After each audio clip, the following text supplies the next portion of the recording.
Let's get this sports podcast party started, all right?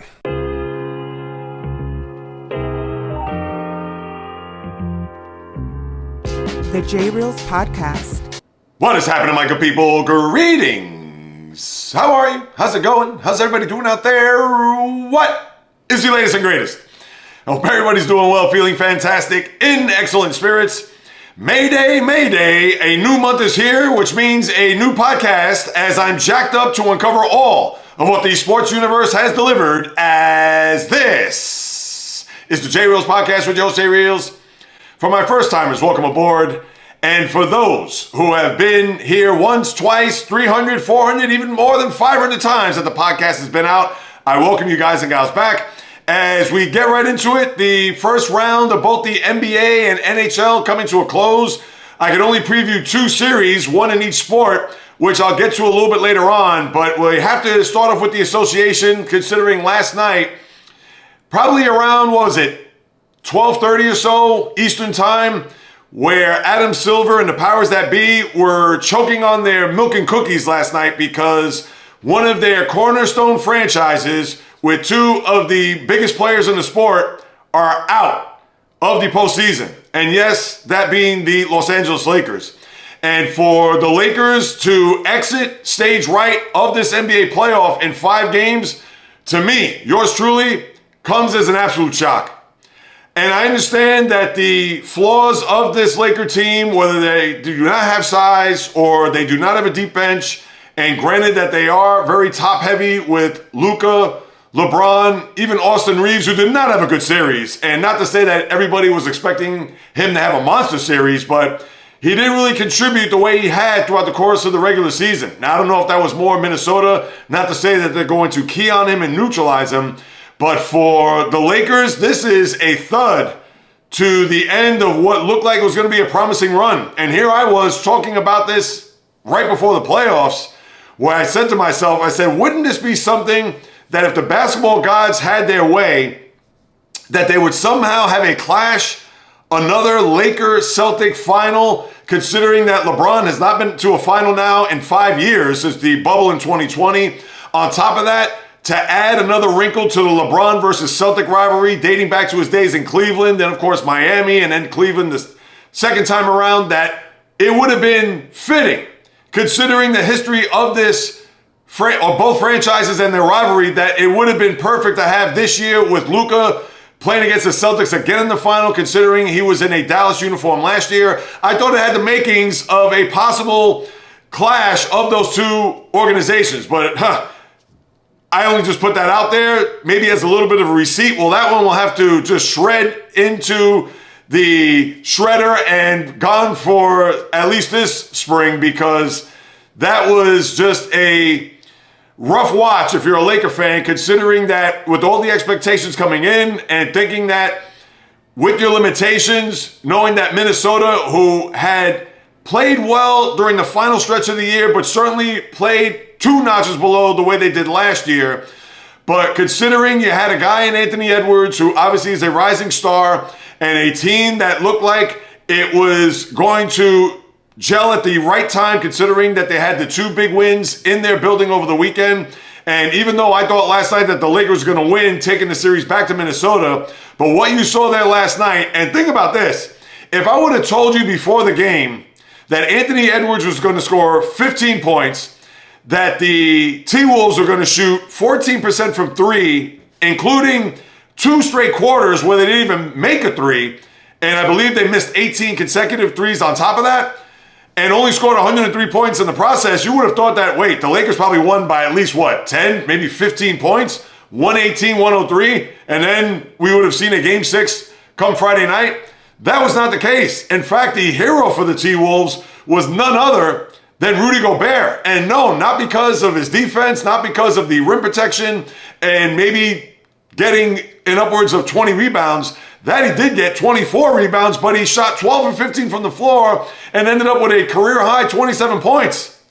And you put the 23 points by Julius Randle into the mix, where guys like Anthony Edwards, obviously the main focal point of the T-Wolf team, only had a paltry 15, did have 10 rebounds. But when you have the effort that you got from your center, and knowing that the Lakers did not have an answer for Gobert in the paint. Like I mentioned, no size, a scenario where you have to really scratch your head if you're a Laker fan, knowing that you could have had one of the 2 games in Minnesota, and then last night, I'm sure you were pumped up, ready to go, to think that you were going to have your 2 big guns carry you through at least a Game 5 and possibly 2 Game 6.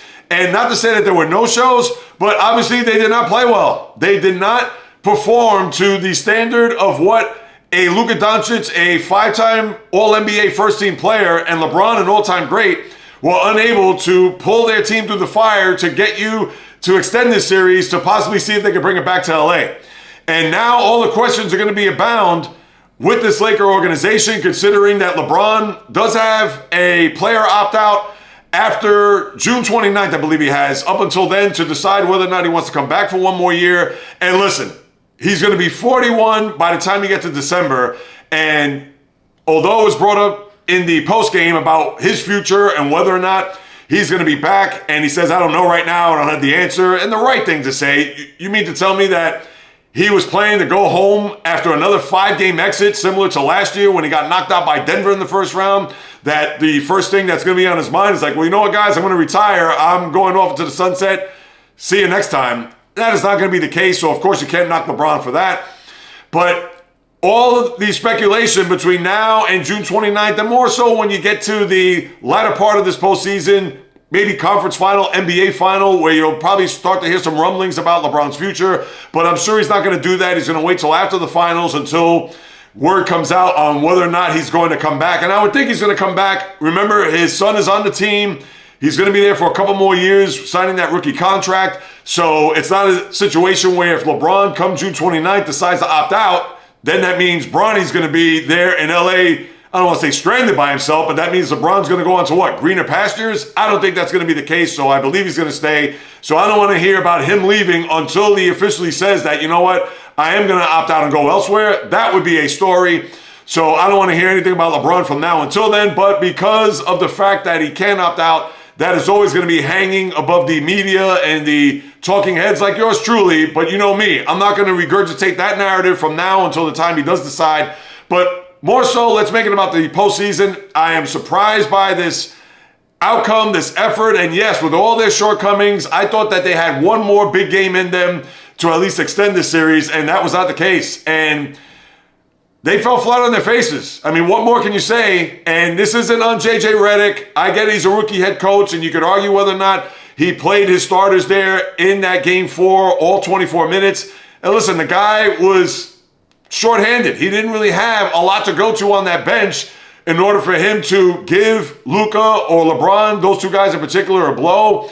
And when you're grasping for straws and your rotation is very thin and you have to do whatever it takes, the old Scotch tape and bubblegum method of just trying to put this together to see if it sticks, and obviously it didn't. So I can't fault Redick for this. It's easy to try to say, ha, the Lakers, oh, let's laugh and spit on their grave for 2024, 2025. I mean, what more can you say? The team did what it could for as long as it could, but it fell way short. If they would have lost in 7, you wouldn't have liked it. That means that they would have lost a Game 7 in their building, but at least they would have gone to that point to where you could say, all right, well, they fought hard, they fought to the end, and that's not to say they didn't do so in 5 games, but when they lose in 5, that's not going to sit well with you if you're a Laker fan. Last year, all right, because Denver had your number, they swept you in the conference final the year before, and you had an unfortunate matchup against them, considering that you had the go through the play-in scenario to win that first play-in game in order to be the 7th seed to go up against Denver, and you lose. Yes, tough pill to swallow, but again, you could say they made their own bed, and now they have to lay in it considering that they weren't part of the top 6 in the conference, and then now you have a scenario where they were a 3rd seed, home court, etc. They lost 2 games in their building and 2 tough games on the road, and that's it. An early vacation for the Lakers, and what more can I add to that? Now, the T-Wolves, we can talk about them as they will advance to face the winner of Golden State and Houston. And yesterday, if you watched the live stream on YouTube, and I have a big-time Warrior fan who joins the live stream every week, Val B, shout out to you, my man. He asked me, he said, do you think the Warriors are going to close out the series? And I didn't think that was going to be the case. I thought it was going to be a facsimile to Game 2, well, what we saw where the Rockets cruised to a victory, and boy, did they cruise. That was a rocking chair game that if you could ever see one. And with the Warriors winning that game number 4 on Monday night and thinking that they could have iced the series last night, and I didn't think that was going to be the case. I didn't think it was going to be, in essence, it was a 30-point blowout. I understand the score is closer than what it indicates, but the Rockets came out roaring. They had big-time performances from Amen Thompson, Dylan Brooks, Alperen Şengün, Jalen Green. He's been a little bit of a mystery here other than the 38-point performance in Game 2, so he's really going to have to step it up if they are thinking of bringing back the series to Houston for a Game 7.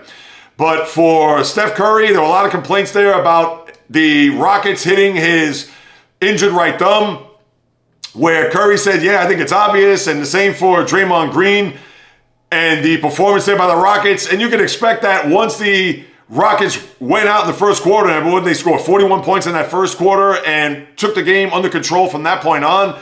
And I don't want to say that the Warriors mailed it in, but you knew that they said, well, hey, we still have the home court. We'll go back home and try to finish business, which is not good to do, even with a veteran championship DNA type team, especially spearheaded by Curry and Draymond. And I don't want to hear about playoff Jimmy anymore. Granted that they were up 3-1, and I get it. He's had his moments in the postseason in years past, notably for the Heat, and even in that game number 4 just a few nights ago against the Rockets, where he had 27 points and had a big rebound there late in the game, and even Brandon Podziemski, give him credit, he scored 26 in that game.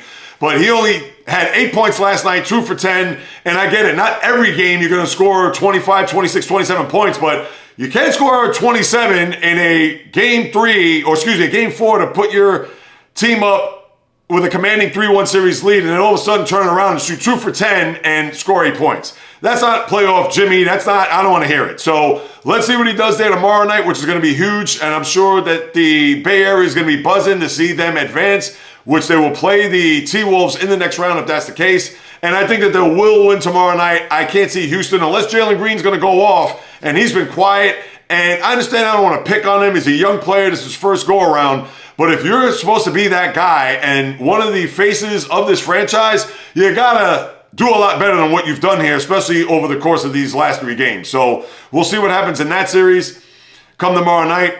And then with the other series before I even get to the other series, because you have 2 series tonight with the Knicks and Pistons, and of course I have a few things to say about that, as well as the Clippers and Nuggets. But the other big storyline here of the week was what happened there on Tuesday night in Indiana, which, if you're a Buck fan and you're looking at the score 118-111 with 40 seconds left, and you think to yourself, all right, well, we get to come back home, and the game was in overtime, I might add, where you come back home, you have a Game 6, maybe you can eke one out, and then Game 7 in Indiana, who knows? It's a coin flip, considering that you were 40 seconds away from advancing to a Game 6 in your building. And what happened? You had a 3, you had a turnover by Gary Trent off of an inbounds pass, and then another basket that was made, another 3, or it was a 3-point play, and then you had a scenario where off an inbounds pass where the ball was being passed to Gary Trent, where in the previous possession, Trent threw the ball away or threw it to the other team, and then the ball goes through his 5-hole, and which was almost inexplicable to even watch in real time to say, wait a minute, how did that ball go right through him? You know, it's not as if the ball was to his right or to his left or was up high where it tipped off of his fingertips where you could say, wow, that was a bad pass, or oh, wow, he should have gotten that. I mean, that ball was literally, I hate to say this, but it was Bill Buckner-esque. And Gary Trent, you got to give him credit. He had a big-time performance there where he had 9 threes in the one game that they won in the series. And then there on Tuesday night, he had 4 threes in the game and contributed there with the absence of Damian Lillard, as we know, with the Achilles blown out, etc. But here it was where if Trent would have corralled the ball, they would have fouled him, he would have hit free throws, and the game was over. So he would have made up from the inbounds pass that was to him where he threw it away, and then now the ball goes right through his arms and through his legs. So now you have a scenario at 118-117 where Tyrese Halliburton, and they should have fouled, the Bucks actually had a foul to give, where if he would have given another second off the clock, and I believe he got the ball with about 3-8 or whatever it was, maybe it was about 5 seconds. So now Halliburton goes up against Giannis, blows right past him to the basket, lays it up and in with 1.5 to go, And then the buzzer goes off and the Pacers win a miraculous game. No business of them winning. And then you had the confrontation there, which I'll get to in a second, but you had the confrontation on the court. But it was bedlam. Tyrese Haliburton gets on the scorer's table, which was a little bit too much for me, if you ask. It's a first-round series. And I get it that it was either a gag job, more of a gag job by the Bucks, than it was the Pacers winning. But all right, you snatched victory from the jaws of defeat. And yes, you're exuberant. You jump on the scorer's table, but a little bit too much for a first round. And in essence, it was a 5-game series win. But then you had the scenario afterwards where the father of Tyrese Haliburton, John Haliburton, decides to just go on the court, confront Giannis Antetokounmpo with a sign or a towel, which is denigrating the Bucks, and then he has the balls, excuse my French, but he has the balls to come out to him to say, yeah, F you, we got your number, blah, blah, blah, this, that, and the third, to where they're literally forehead to forehead, they're under the basket, and then seconds after that, where they're speaking their piece with the other players, congratulating, trying to be a good sport, Benedict Mathurin, the Pacer guard, all of a sudden, now he's mano-a-mano to where they're grabbing each other, and it looks like there's going to be a Donnybrook between the two, so they have to be separated. Just a weird optic there at the end, and the Pacers win a miraculous game.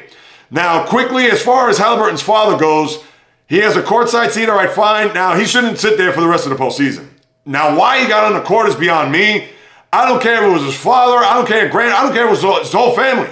Now, granted, if it was a championship setting and the dust settles and now you want to get families on the court, all right, fine. But for a first-round series, for him to get off of his seat, walk onto the court, and not a security guard to be found, and even if they know that that's Haliburton's father, security has to say, Dad, you got to get off. What are you doing out on the court here? Literally just walking, if you saw the camera, had the angle where you see the back of Haliburton's father walking towards Giannis, where Giannis is just standing there in disbelief with his hands on his hips, and just a terrible optic. I mean, what is he doing going out there? And then give it up for Tyrese Haliburton to call his father out to say, yeah, he shouldn't have done that. It's a bad job. I'm going to talk to him and tell him about that. So you already know that Haliburton, and good for Tyrese to come out and say that, because generally you want to protect your dad. Or listen, he got caught up. He got wrapped up in the emotions, so on and so forth, where he could have made excuses for him, but no. And I got to give it up for Haliburton. He called his father out to say, you shouldn't do that. And therefore, he shouldn't be suspended from the arena, but he should sit about 10 rows up, or how about having him sit in a luxury suite with maybe other families, or in a section where the families sit at, and that's it for the rest of the postseason. I don't think he should be banned. It's not as if he charged the court and tried to tackle Giannis, and even then, he shouldn't have been on the court to begin with. But just give him an earful, and now you got to sit about 20 rows up, or maybe in a suite for the rest of the postseason. And that's the situation regarding Haliburton. And I got to give it up. Now we got to talk about Giannis here, because he still has 2 years on his contract that he extended a couple of years ago, 3 years, $186 million.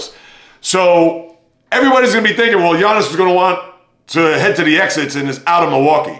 Well, I think that's a little bit premature, because you have to get the right team involved and the right players or picks or whatever in order for this transaction to take place. And Giannis, how could you not like the guy? He is one of the more quiet, humble superstars in the sport, a guy that's a 2-time MVP, obviously won a finals and a finals MVP back in 2021. And he's not the me first, look at me, player empowerment type of guy. Now, who knows? I say that now, and I'll watch him strong arm his case out of Milwaukee into a better situation for him as far as winning a title goes. But he's not that type of guy that wants to ring chase, and he's even admitted that in the past in previous interviews. And what he said there in the postseason, class personified, talking about the Haliburton situation and maybe his future and things of that nature, and what he feels about his teammates, which I thought was an excellent answer by him. You can watch it on YouTube if you haven't seen it. It's a 14-minute post-game interview that he had there the other night. And I like Giannis. How can you not like him or root for him and what have you? The guy is literally his nickname coming into the league, being the Greek freak. And he is a freak as far as being the physical specimen and just his otherworldly talents. Now, he's not a great shooter, as we know, but as far as him attacking the basket, he put up 30, 20, and 13 in a loss. I mean, how many players do that? Only a handful. One of them being Nikola Jokic, and he's probably the only other guy, and LeBron, of course, you also want to throw in Luka, all right, fine, but there's only a handful of guys in the league that are going to put up numbers like that. 30, 20, and 13. So for Giannis, his future, right now, I would have to think that he's going to still be in Milwaukee, and I'm sure the front office is going to do whatever it takes, but here's the problem. It's not as if they have a bunch of young talent on that team or first-round picks that they've had in the past that are being groomed in the organization where they could rally around Giannis and they could be the supplementary parts that are needed. This is an older team.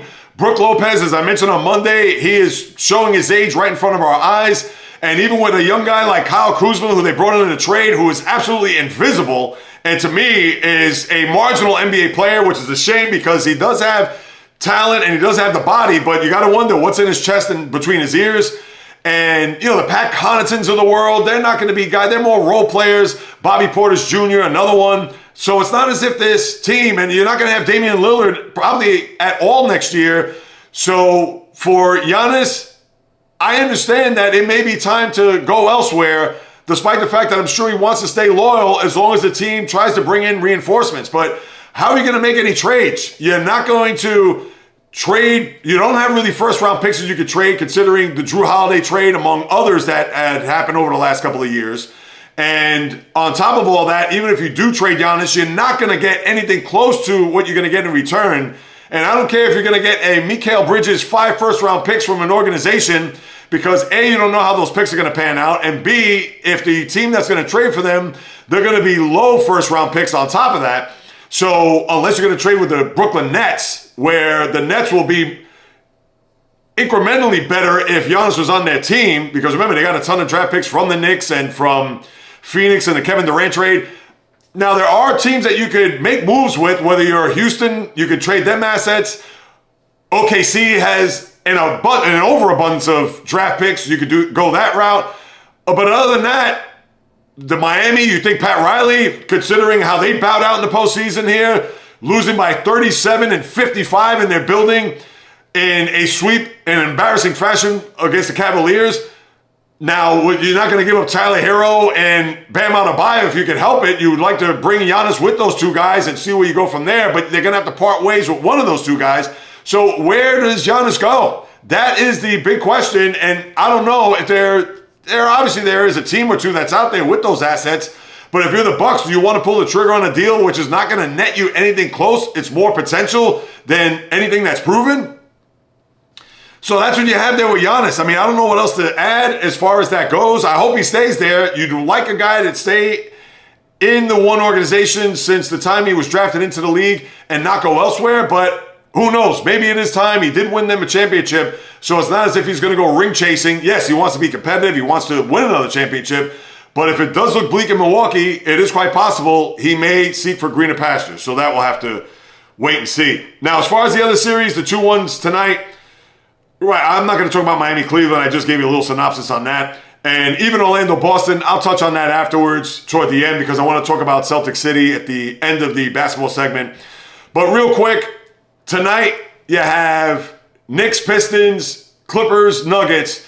The Knicks, that was a rough loss there the other night, and I'm a little bit surprised that they lost that game. You thought that they would have learned their lesson from last year, losing in this same round against the Sixers where Tyrese Maxey went off on that deep three and the series went back to Philadelphia for a game 6, and you thought, all right, let's not mess around. We won the 2 games in Detroit.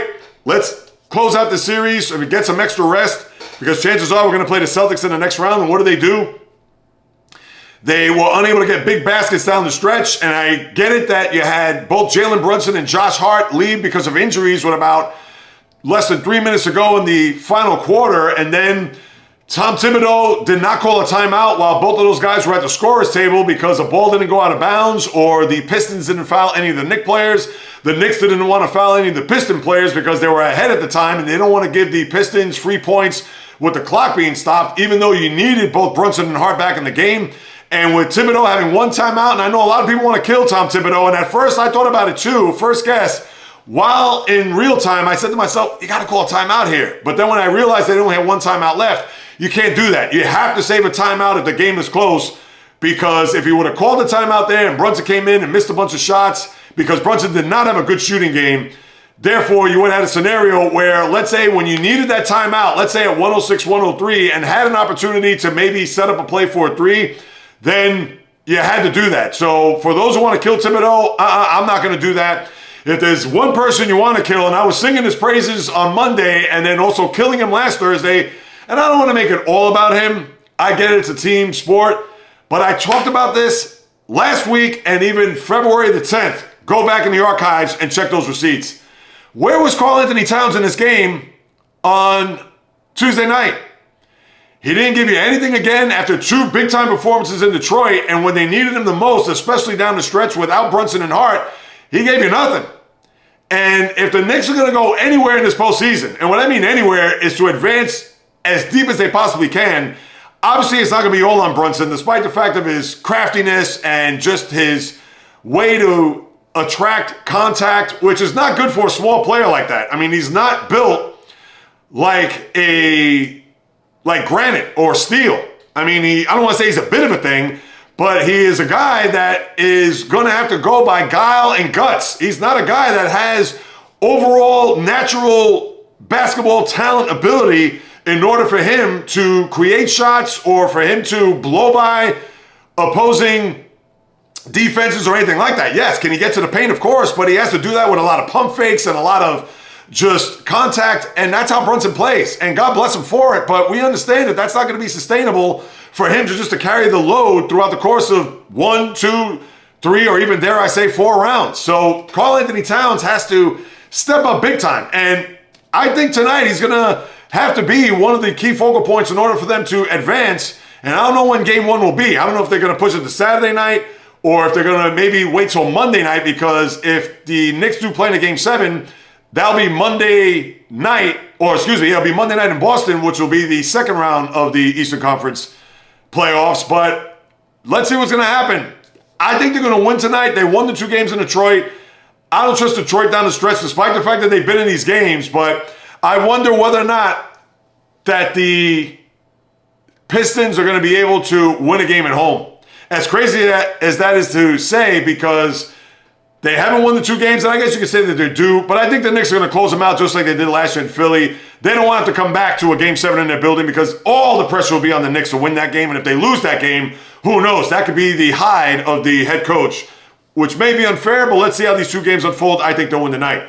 And as far as Clippers and Nuggets go, the Nuggets were firing on all cylinders there Tuesday night, where Jamal Murray finally awoken from his slumber, 45 points, had a big-time game.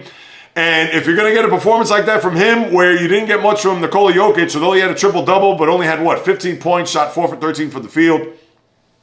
Christian Brown had a big game. And if you're going to get performances like that, then obviously the Nuggets, it may bode well from them, not only just in this series, but maybe in the next one, despite the fact that they're going to go up against the Thunder. But here it is, another scenario where you have, and I don't want to continue to beat this drum, but where's James Harden? 3 for 9, 11 points, didn't show up in game 4. I think he had, 15 points, did not shoot well from the floor. 5 from 11. I mean, come on, really? And 3 for 9 there on Tuesday night? You got to give me more if you're going to be this big-time player, and we know that his resume is littered with games like this. So do I expect him to have this monster game tonight? I do not. Why would that change? I can see Kawhi Leonard having a big-time game, and this is where the other players, such as Chris Dunn, Norman Powell, Ivica Zubac, who had a very good game there on Tuesday night, he's going to have a big-time performance in order for them to advance. And to me, I think the Clippers are going to have to play like the way they did in Game 3. Just blow them out from the beginning, see you in Denver for Game 7, and that's it. If it's going to be a close game, considering the Clippers' history, and I don't want to talk about their, 40-year history of being in Southern California or in LA, because prior to that they were in San Diego. Yeah, I don't trust this team. And I like them going to this series, and I actually picked them. But now they're going to have to win the next 2 in order to advance, and I don't know if I have enough faith in them, especially with Harden. And Leonard, I trust more, but Leonard also in the Clippers uniform has been spotty in big spots. I get it, you got to go back to the bubble in the Game 7 against the Nuggets where he did not perform well, and there are a couple other instances, but because he has not had a big-time track record in the postseason in a Clipper uniform, I got to go based on his big body of work than the small body of work. But for Harden, obviously the big body work swallows up anything he's done when it comes to the regular season. I got to fly over here if you're watching on YouTube or Spotify for that matter. So, do I think any of these series will go 7? Meaning, tonight's 2 games and Golden State, Houston. Golden State will win Game 6. I think the Knicks will win the night. And I think the Clippers, although I don't trust them, I can see this going 7 games because they are, for the most part, evenly matched. And maybe the Clippers are just a little bit better. So I would expect 1 Game 7, which would be Saturday night ABC, you would think. If it just so happens, you get 2 of the 3, you'll have 2 Game 7s. I'm sure you'll have like 6 and 8:30 or maybe 5 and 8:30. And if by any chance, all 3 games. Now, the thing is that Clippers, Nuggets will probably be the nightcap where you'll have Knicks, Pistons early. So that would probably be the 5 or 6 o'clock matchup where you'll have Nuggets, Clippers at 8:30. And if Golden State happens to lose at home, Game 7 will be Sunday to where you'll have the Western Conference semis start on Tuesday, and then you'll have Knicks, Pistons, or Pistons face against the Celtics there, Game 1 on Monday, where we do have a series that we can look forward to in the conference semis in the East, which is Indiana and the Cavaliers. I almost said Indiana and the Pacers there. That's why you had the long pause. So you have Pacers and Cavaliers, and I got news for you. I think the Pacers are going to win the series. And this isn't a knock on Cleveland. I know that they're deep, and I know that they have had a monster year. And I don't want to hear about their matchup with the Heat. Like, oh, wow, they blew them out. Look what they've done. Oh, the Cavaliers, they look like they're primed for a finals run. Timeout. You can talk Heat culture all you want, but that team was a 10 seed going into the play-in scenario, and they won the 2 games. And yes, they did earn it. But what we saw there was just a lambasting. So if anybody wants to break out the red wine and gold pom-poms to think that the Cavaliers are a lock or a shoo-in to get past Indiana, I'd like to call a timeout here. I think this is going to be a good series. Indiana could score. They can run and gun, as you know. I know they can't really defend where Cleveland can defend. And that would be my stickling point, even if I rooted for the Pacers. But I see this minimum 6 games. I would not be shocked if it's 7. But here's the reason why I'd pick Indiana. Indiana will play fast and loose. They won a Game 7 in New York last year. All right, they got swept by the Celtics in the conference final, but you didn't have Halliburton for, I think, 2.5 of those games, maybe even 3 games off the top of my head. I think it was 2 games, the final 2 games of that series. So therefore, I don't think they're going to go into a Hornets nest for a Game 7 in Cleveland, where you know that if Indiana, let's say it's 3-2, Cleveland going back to Indiana, and Indiana wins Game 6, there's going to be pressure on Cleveland to win that game. Now, if Cleveland goes to Indiana down 3-2 and they win Game 6, then they'll have momentum, and who knows. But for some reason, I like the Pacers. The Pacers have a lot of scorers, and with Darius Garland, who didn't play the last 2 games in Miami, if he's going to be compromised and not 100%, that's going to be a boon for the Cavs, where you have Siakam and Halliburton and Miles Turner could score. And, I mean, they have a very good team. And guys like TJ McConnell, who's a scrappy son of a gun. And I understand they got Ty Jerome, who's kind of like that same player in that same mold. But I like the Pacers. I'm going to go against conventional wisdom. I'm going to say the Pacers in 7. And I think Cleveland, can they win the series? Absolutely. They could probably win in 5 and make me look bad. But I see 6 games minimum, and would I be shocked if they win in 6 or 7? Absolutely not. But I don't know. The Pacer moxie right now, I think, and they're a little bit more battle-tested. They had a rough series against Milwaukee in the first round. They beat in 6, all right, fine. They beat the Knicks when they looked like they were going to be dead in Game 3, if you recall. But Andrew Nembhard saved them then. And they won a big Game 6 in their building before winning Game 7. And I get it that the Knicks were pretty much flatlined at that point. But, yeah, something tells me, my gut's telling me Pacers, so I'm going to pick them in 7. And that is your NBA. Now, one last thing I want to talk about. Now, the Celtics, they finally got off the deck after losing that Game 3 and then winning a gut check of a Game 4. And it looked like it was going to be another street fight. You had a scenario where they were down by a couple at the half, and it was a situation where, here we go, it's going to be another knockdown, drag-down fight. But when Paolo Banchero got the 2 quick fouls at the start of the third quarter, and if I was Jamal Mosley, I would have pulled him after that first foul. 4 fouls, you can't have your best player even risk getting another foul there. And as it was, he got that foul. What was it about? Off the top of my head, it was 8 minutes left to go in the third, and that's when the Celtics took off. They finally made threes. They didn't register a three-point field goal made in the first half, which you hadn't seen all year. And it was a situation where after Banchero was to the bench, they all of a sudden perked up and they were able to just blitz right through. They won by 31 points, 11 threes, led by Jason Tatum and his big-time performance. What do you have, 30, 15, and 5, whatever it was. And now the Celtics advance and they move on to wait to see what's going to happen with the Knicks Pistons series. And I got to give it to the Celtics. That was probably a shock for them. A lot more physical, a lot more rough than they probably anticipated, but I think that was good and they needed that. And that they took care of it in 5, because if it would have been a 6 game, that would have been an extra game psychologically, even emotionally, because it's not even just mental and physical. You got to add those other elements involved. And when you have Jaylen Brown, who's nursing a knee, and even Jason Tatum with the wrist, despite the fact of his brilliance there in Game 5. But now they get that extra rest that they would certainly need. And remember, they had a long postseason run last year. Although 16-3, they didn't really have a rigorous run to the finals. And even when they won the final, they won in 5 games. So for the Celtics, good for them, as they'll have a pause here for a few days before they regroup. And then lastly, Celtics City, episode 9. And this was weird, because I thought, and I understand I'm a Celtic fan, so people are going to say, all right, JAYREELZ, of course you're going to love every episode, blah, blah, blah. I get it. But the director, Lawrence Stoll, was tremendous. And, of course, executive produced by Bill Simmons, who we all know is a Celtic fan extraordinaire.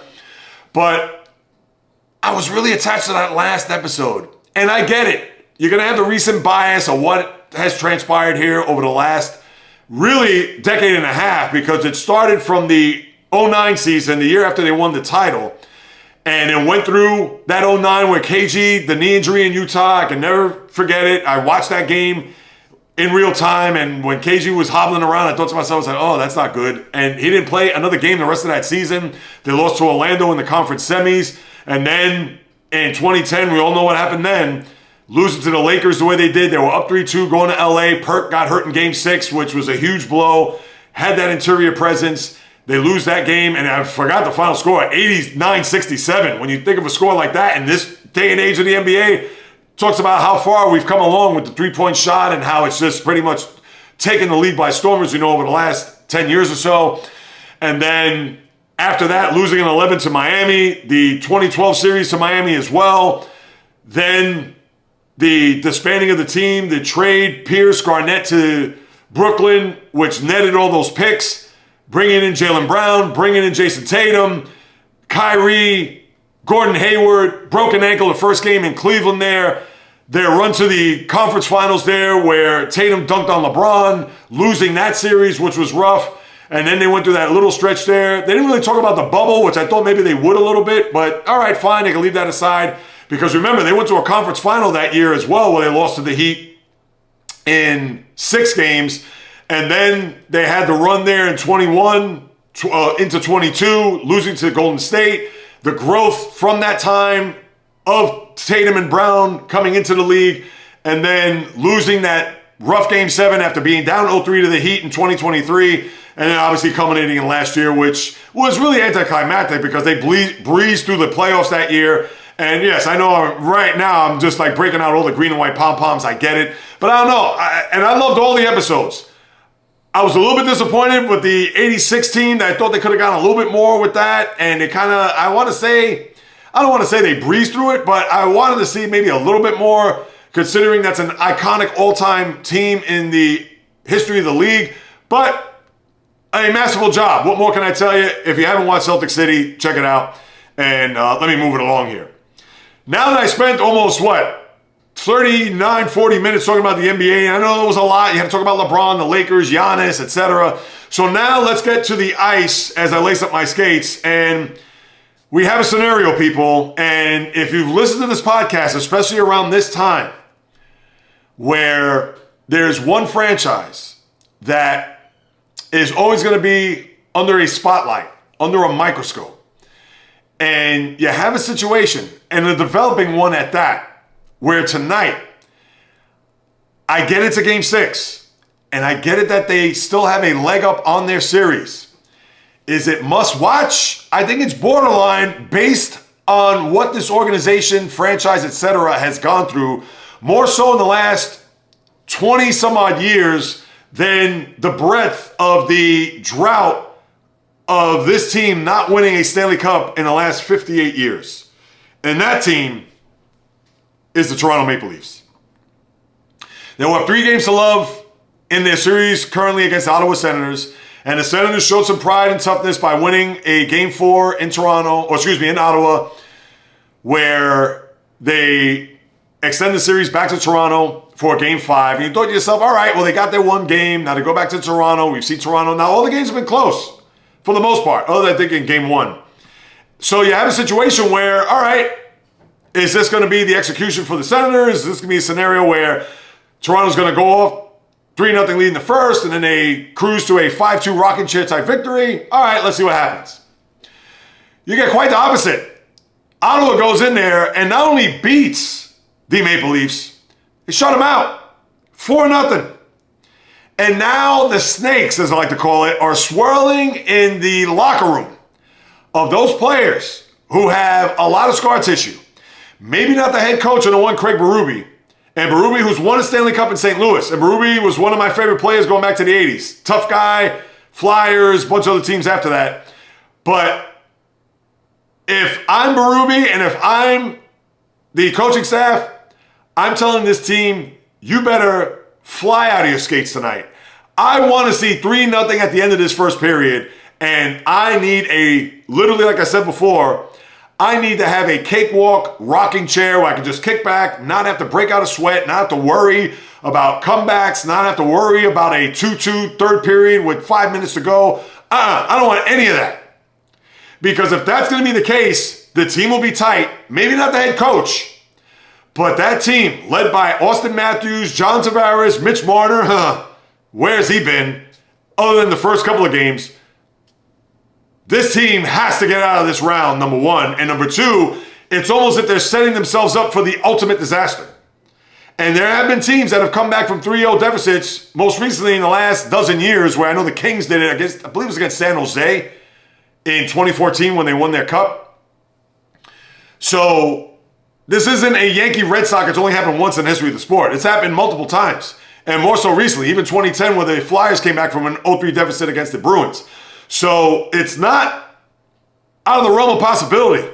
So if you're Toronto tonight, I don't want to hear it. We are not going back to Toronto to play in a Game 7. As it is, you have the Florida Panthers that are waiting in the wings, considering what they did against the Lightning, and I'll get to them in a minute. But if you're the Maple Leafs, this is hide the women and children, no fooling around. You're knocking your opponents on their asses, and you're doing whatever it takes to win this game and to win it comfortably. No, not a nail biter. No, not 3-1 going into the third. I want 3-0 after the first. All right, I'll say 2-0 after the first and 4-1 after the second period. And I even understand that even a 4-1 lead may not be safe when it comes to the Maple Leaf fan. And you know what? I totally get it. But tonight they better play this like a Game 7. Because if not, they lose this game, that whole city will be tight as a drum. And I can't even imagine being up 3-0 and going into overtime in Game 4 and losing that game and then getting shut out in Game 5 and then they lose tonight and then have to go into a Game 7. I'm just going to leave it right there. Florida, what a tremendous job by them. And I underestimated them considering that they stumbled into this postseason. They did not play well down the stretch. I get it that they didn't have Magic Kachuk, and obviously he was a huge lift to start the series with a couple of power play goals, and then he had that hit there it wasn't on Brandon Hagel. Brandon Hagel got hit by Aaron Ekblad, who had 2-game suspension. But the hit that he had, I can't remember who the player was off the top of my head. It may have been Hagel now that I think about it. But I know Hagel was hit by Ekblad, the defenseman. But for the Lightning to go 0-3 in their building, and I believe they're 1-9 in the last 10 home games throughout the playoffs, you have to tip your hat to Florida. Without question, they have been just beyond shocking. And I hate to say it because they are the defending Stanley Cup champs, and people think I'm not giving them their just due, but I like the way Tampa played here throughout the last stretch of the season. And mind you, not that it matters now, it just goes to show you how the regular season success does not mean that it's going to translate into the postseason. Remember this, I want to say the penultimate game or maybe even the final game of the season where Florida played Tampa, and I believe that game was in Tampa, the Lightning destroyed them. They beat them 5-1. And here they were with a quick turnaround. And I wasn't basing it on that. I was just basing on the momentum that Tampa had going into the playoffs as opposed to Florida. But boy, you talk about a reversal of fortune. I was shocked to see. Now listen, would they have lost in a 7th game at home? It would have been tough. It would have been bitter. But all right, fine. You got to give the Panthers their due based on what they've done here over the last couple of years. But to me, it was almost similar to, and I'm not trying to make the Lightning out to be the Lakers, but similar to the Lakers series because I was shocked to see the Lightning go out like this. And they lost 6-3. It wasn't if they lost 4-3 in overtime. And as I said on Monday, Nikita Kucherov, where have you been? Braden Point's another guy who was invisible. And you want to talk about maybe Florida and their forechecking. They did a masterful job on those two guys. All right, I give you your flowers. But Nikita Kucherov, who's probably going to be in the running for another MVP this year, and Braden Point, who is a prolific goal scorer in his own right and an electrifying player for Tampa. And those guys were complete no-shows. So I don't know what's happening here. And I got to throw this in the mix. I think that bug that was flying earlier, it was a mosquito because I think I just got mauled. Yes, I see on my leg here, just to add a little bit of, I'm not going to bring my leg up to the camera because you're going to hear the squeaking of the chair and all that. I digress. But I know my leg is on fire at the moment. So if you're watching and you still see the bug, mosquito, whatever it may be, again, my apologies.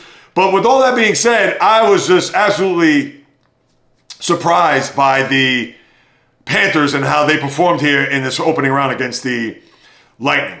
But as far as the other series, I know I talked about Winnipeg and how the pressure was on Connor Hellebuck. Now, he played well last night. The Jets, they were tied there midway through the third period before they broke the game open where they had the goal by Dylan DeMayo, I think with about 8 and change to go. And then those late back-breaking end of the period type goals where you get it within less than 2 minutes. And generally when you get it in the final minutes, even more of a backbreaker. But for the Blues and listen, you had a feeling that Winnipeg was going to win that game. You didn't think that St. Louis was going to come out with a victory considering how they performed in their home building. But the Blues, who now go back home, and let's see if they can take this series back to Winnipeg. And those 2 key goals, especially the one there that broke the tie at 2, and then you had the one there late by, what was it? I can't even pronounce this guy's name. Nemesnikov, where they made it 4-2 and they ended up winning 5-3. So let's see if Hellebuck could close the series out in St. Louis for Game 6. And then the other series, Vegas, give it up to them. Brett Howden with a big goal, overtime goal, where the Wild had a 2-1 series lead, and now they have to go back to Minnesota down 3-2. So let's see if they can extend that to a Game 7. You have Dallas up 3-2 as well. Let's see if Colorado could also do the same in that series. And then Edmonton with a big win in LA. And for the Kings, who had a 2-0 series lead, and they blew big-time games, whether it was a 4-3 lead in game number 3, where the Oilers scored 4 goals there in the third, and then they also lost there in game number 4, where they evened up the series, and then now they have to see if they could go back to LA and play in a decisive Game 7. And I'll talk about those games in a second.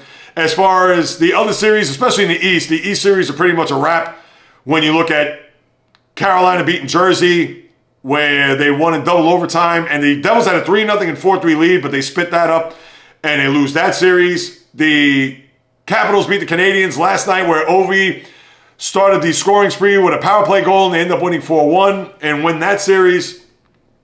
And now they play Carolina, which I'll talk about next. That's the only series that I could actually preview. And I'll have other previews with the NBA and others prior to the Monday podcast. Just watch the YouTube channel for shorts, as I'll give you a little overview of those series when they are officially announced. And then you have the other series with Florida-Tampa. We know that that's already over and done with. The only series in the East is Toronto-Ottawa. So as far as series that are going to go to 7 games, I could see Dallas and Colorado going to a 7th game for sure. I could see LA and Edmonton. I could somehow see that LA winning in Edmonton. I don't know if it will happen though, so I'll say Edmonton in 6. I don't know if I trust Minnesota. I think Vegas will win that game, unless you're going to have a big game from Kirill Kaprizov, who's had a big series, as well as Matt Bondy. What the hell? I'll say Minnesota extends that series, and I'll say the same for St. Louis. Now, Winnipeg, I'll take a lot more seriously if they go in there and win a 5-1 type game. But I'll see 1, 2, and I think Toronto wins tonight. I'm going to give them, as risky as that is, I'll give them a rocking chair win. I'll say like a 5-2 type. So, game 7s, I'm going to say Minnesota, Dallas, Colorado. I think Edmonton wins tonight. And I'll say Winnipeg and St. Louis. Those will be the 3 series I think will go to a 7th game. And as far as your schedule goes, and I know I didn't talk about the NBA schedule, even though I pretty much gave you, there's only 3 games. And we talked about the 2 games tonight in the NBA and the one tomorrow with Golden State and Houston. But as far as the NHL goes, you have a complete slate here tonight, which I know for the hockey fan, I'm sure you're chomping at the bit. So, for starters, 7 o'clock, TBS, Toronto at Ottawa, followed by Dallas at Colorado, 9:30 on TBS. And then you have Vegas and Minnesota, followed by LA and Edmonton. Both of those games are on ESPN, and I believe the NBA games are on TNT tonight. So you have that to watch. And then tomorrow, you have Winnipeg at St. Louis, the only game on TNT. And of course, if you do have these series extended, you'll have the 4 games on Saturday. Times to be determined. Of course, Ottawa, Toronto, Colorado, Dallas, Minnesota, Vegas, Edmonton, and LA. So we'll wait to see what happens there. And if it does get to a 7th game between St. Louis and Winnipeg, you'll see that there Sunday. Now, Washington, Carolina, real quick.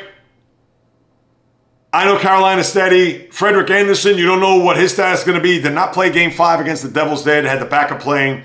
So Anderson is a question mark. And if that's going to be the case, I'll give the Hurricanes 2 games. And I probably would have given them 2 games even if Frederick Anderson was in goal. But I'm going to say the Capitals in 6. I think they're riding high. I think that getting off to a good start here in the playoffs was a good thing. It's not as if they got to a 7th game. I get it that they were up 3-1 and cruised to victory there last night. But I like what Washington's doing right now, and I think that they're going to continue this assault on the Eastern Conference, so I'm going to pick them to win in 6. And, of course, the other series you'll just watch there on YouTube. Like I mentioned, one of those series are officially in the book. All right, now let me turn my attention to baseball as again in the batter's box, and pretty much not much here to wrap up the pod. Nothing much in the NFL. George Kittle signed a 4-year, $76 million deal, which I believe makes him the highest paid tight end over Trey McBride of the Arizona Cardinals. Big whoop. So I'm not going to get into what's happening with the NFL. We talked about that over the last 2 podcasts with the draft and Shedeur Sanders, etc. But with baseball, the one storyline that I have here, and it's not a positive one, so I kind of hate to bring this up, but even with the Colorado Rockies win yesterday against the Atlanta Braves, excuse me, have you noticed what the record is of the team that resides in Denver? Their record is 5-25, which avoided the worst start in Major League Baseball history since 1901. And I believe the Orioles have that distinction, considering that they started their year in 88, what was it, 0-21? But this Rocky team now is 5-25. They're on a pace, get ready for this, to win 23 games. And all you got to do is the math, people. So 5-25, that's 30 games. So they're about 1/6 into the baseball season. So just multiply that times 5. You have right there, as a matter of fact, I may have to take that back, 28 games they'll win. I said 23, it's 28. They're on a pace that after 150 games, they're going to be 25 and 125. And then you give them 3 more wins after that, because they're going to win every 4th game, I guess, if I do my math correctly. No, that's wrong, isn't it? Every 5 games is 1 win every 5. So therefore, they're going to end up with 28 wins, which will obliterate the White Sox of last year, where they were 41 and 121. And if they are 28, that means they'll be 28 and 134. Have you ever imagined in your wildest dreams or imagination that a baseball team is not going to win 30 games, let alone 40, the way the 62 Mets did. Now, I think when you get deeper into the season, especially once you get into September, where you're going to have September call-ups and who knows what the schedule is. I haven't perused the Colorado Rockies schedule, but consider this. They play in the toughest division in the sport. They got 3 teams that are obviously or 4 teams are going to battle it out all year. And mind you, it's not the imbalanced schedule where they had to play each other 19 times. So it's not as if they're going to play 76 times, but 52. But still, what is going to be their record against those teams? What are they going to go? 5-47? And I mean, what else can I add? What else can I say? Now, I'm not rooting for futility, but considering what the White Sox did last year, the Rockies are saying, yeah, hold my Coors, considering they play in Coors Field, and that's where the beer is brewed from. So we'll keep an eye on this, and I wish there was more to discuss, but baseball right now, a little bit, I don't want to say quiet. I understand the Mariners have played well and they're in first place in the West, but you don't really have a lot to chew on here, and the Phillies have won 4 in a row as they try to creep up in the division with the Mets, and the Mets will split their first 2 games. They have an afternoon tilt at Citi Field before they go to St. Louis, as they will play the rubber match against the D-backs. And Ryan Stanek, I know now, is hitting a Buttman. He's been bad his last few outings. But other than that, and I understand the Dodgers now back on the beam, 5 in a row and 21-10, so all's right in Tinseltown as they're back in first place. But really, there isn't much to unwrap or get into when we talk about what's happening in baseball. Now, let me get to the schedule for the weekend and see how that's going to play out. Yeah, you have to worry about that's right, I didn't mention Mike Trout, who now has a knee issue. Who knows how severe it is? And we know Trout has really fallen on hard times over the last few years with injuries. So, with calf injuries and hammies. So, listen, I wish him the best, and I hope he comes back with a very speedy recovery. But he's been a guy that has certainly fallen apart right in front of our eyes. But as far as the schedule goes, and I think that bug is back. Schedule, you have series that are closing out today. You may have some 4-game series that are also starting today, but let's see what we got. I'll start with the games tomorrow for the most part. Now, Colorado's going to San Francisco for a 4-game series. Detroit's going to LA, Anaheim for a 4-game series. So you got those 2 that are going to have lengthy series. What else do you have? No, I think that's it. As far as Minnesota and Cleveland conclude a 4-game series today. But your weekend schedule is as follows. Arizona at Philly, so they'll take a trip down the Turnpike after their game today against the Mets.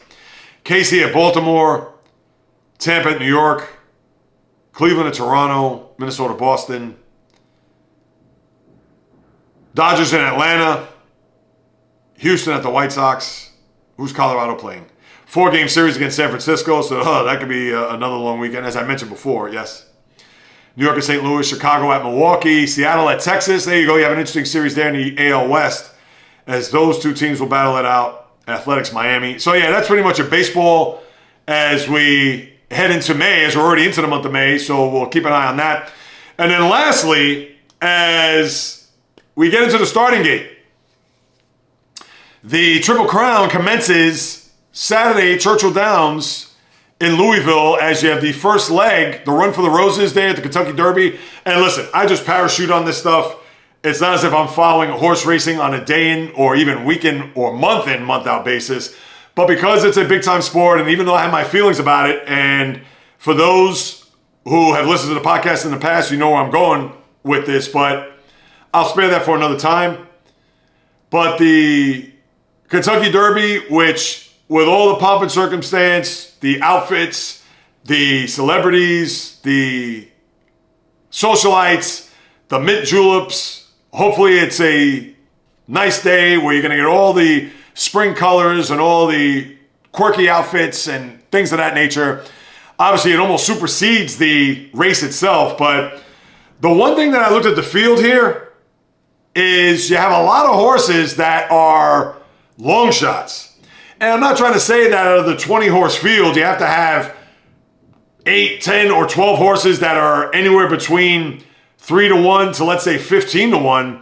But you really have about 6 or 7 horses. And off the top of my head, let me think. I think you have 3 that are 10-1 and under. Now, the favorite here is Journalism at 3-1, followed by Sovereignty, 5-1, and Sandman at 6-1. So those would be the three horses to look out for. Then after that, you have Burnham Square, 12-1, and Rodriguez, 12-1 as well. And then Luxor Cafe at 15-1. So that's what? 1, 2, 3, 4, 5, 6 horses out of the field that are 15-1 and under, where the remaining 14 are 20-1 and above. So this is a very top-heavy race. You would think that any one of those 6 horses could win.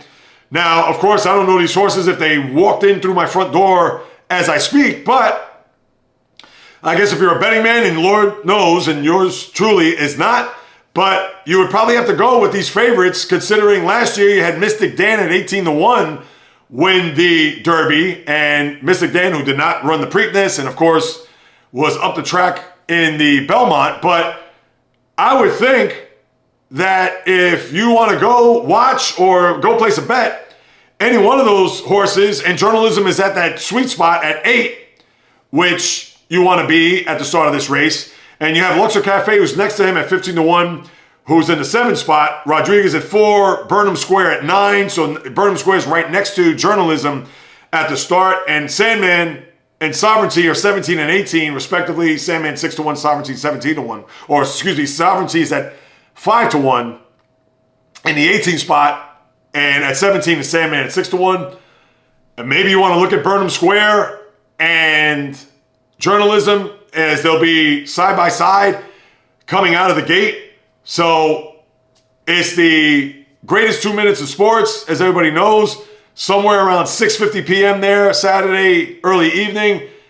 Obviously, if I don't watch, I'll watch the replay, and I'll certainly try to digest as much. It's going to be rainy here in the Northeast, so maybe I'll turn it on. If I'm going to be indoors, I'll watch it. Of course, I can watch it from my phone, but depending on where I'm at. But we will recap it there on Monday and see which horse wins. And obviously, you want to have one of those favorites win because you want to have some juice going into the Preakness. Because anytime that you have a horse that's a long shot that wins, chances are, even if they are in the Preakness, the likelihood of them winning is going to be slim to none. Whereas if you have a horse that, and you don't have to be a horse racing aficionado to know this, this is just overall general sports fan taking the temperature of this. If you have one of those big shots that are going to win in the Derby, chances are they're going to go up in the Preakness to see if they have a shot at immortality to win a Triple Crown, which would obviously be all the rage and buzz out at Belmont there the first Saturday of June, which will have 100,000 flock out there. And hopefully it's a beautiful early summer day to where people want to see history. And the last time we saw a Triple Crown winner was, 2017, I believe? No, that was, when did American Pharaoh win? No, American Pharaoh won before Justify. That's what it was. All right, JAYREELZ. I know that mine is working overtime right now. Justify won in 2017. So with that horse being the last Triple Crown winner, that's now going on 8 years. You want to have Journalism or a horse like Sandman or Sovereignty, one of the top 3, considering their odds are high, to win. Because we want to see them perform in the next race to see if they have a shot at the Belmont and have a little interest and buzz generated over the next 3 weeks heading into that race. Because you don't want to have the horse win, and it's not to say that they're an automatic, the favorites that are in the Derby, that they're going to win the Preakness, but the chances of them winning that second race are going to be much higher than some of these teams that are, some of these horses that are bottom feeders. I hate to say it that way, but if you're 20 or 30 to 1, you're there for a reason. So, and that's my point. So we will talk about that on Monday as far as the Run for the Roses. And that'll do it, my good people. Another episode just about in the books, as always. Thank you so much for stopping by, carving out precious time out of your day to listen to what it is I have to say about what goes on in the toy department of life, the wonderful world called sports. And if you haven't done so, people, please, as I always tell you and apprise of you, subscribe, rate, review, throw me a few stars, write a review on any of the podcast platforms, Apple, Spotify, of course, the YouTube channel at JAYREELZ. If you haven't done so, please do so, as I'm slowly but surely climbing up that ladder to get to 1,000 subscribers. I'm past the 625 subscriber threshold, trying to get there so I can start to monetize. I can start to hopefully getting some AdSense, ad revenue, among other things with sponsors and things of that nature. And if you haven't checked the sponsors, do so. It's in the description. Please, drinkolipop.com as well as betterhelp.com. For those who are going through it or struggling, please do so. I would sincerely and gratefully appreciate it, as I got a kickback from that, because if you do or do not know, I am an independent podcaster, content creator, full-time. This is my only job. So whatever it is that you could do, play your part. So please subscribe, please leave a review, take a screenshot of it, send it to your family, friends, foes, frenemies, send it to me so I can repost it on my social media accounts on Instagram, TikTok, Facebook, the JAYREELZ Podcast, or JAYREELZ on Instagram. Twitter, JAYREELZ1, just a number. The old-fashioned way, if you have a question, comment, suggestion, the JAYREELZ Podcast at gmail.com, or the aforementioned social media accounts. If you want to hit me up, please do so. Because whether you, once again, do or do not know, this is what I love to do, people. This is why I quit my job almost 15 months ago to pursue this full time. To blaze a trail and carve a path in this podcast universe. To be a mouthpiece for an independent like myself. To move up the ladder, the little engine that could. Because whether it's twice a week here, Monday and Thursdays with the podcast, whether it's a live stream every Wednesday on YouTube at JAYREELZ, whether it's lifestyle content, which you'll see in the coming weeks and months throughout the spring and summer, whether it's critique videos, whether it's whatever type of content you can even think of, imagine. When it comes to sports, when it comes to lifestyle, when it comes to yours truly, navigating this life and trying to practice the art of doing so in my profession and in my personal life. You don't want to miss a beat. It is going to be nonstop right in front of your eyes and ears, whether you watch on YouTube, whether you watch on Spotify, or listen through your earbuds, headphones, or speakers.